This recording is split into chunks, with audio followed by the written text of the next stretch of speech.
তো স্টুডেন্টস আমি বাইরে একটা পয়েন্ট নিলাম এ, এটার নাম পি, এর নাম কিউ।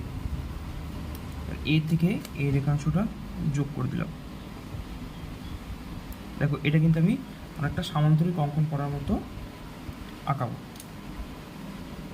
তো স্টুডেন্টস প্রথমেই আমি কি করলাম, প্রথমে এতটা যে মাপ আছে এই মাপ অনুযায়ী এদিকে একটা ডান দিকে বৃত্তচাপ টানলাম, আর এই যে মাপটা আছে এই মাপ অনুযায়ী এখানে একটা বৃত্তচাপ কেটে দিলাম। এবার স্টুডেন্টস দেখো এই বিন্দু আর এই বিন্দু যুক্ত করে দিচ্ছি। তাহলে স্টুডেন্টস আমি যে দুটো সরলরেখা পেলাম, দুটো সরলরেখাও কিন্তু আমার সমান্তরাল সরলরেখায় পরিণত হলো।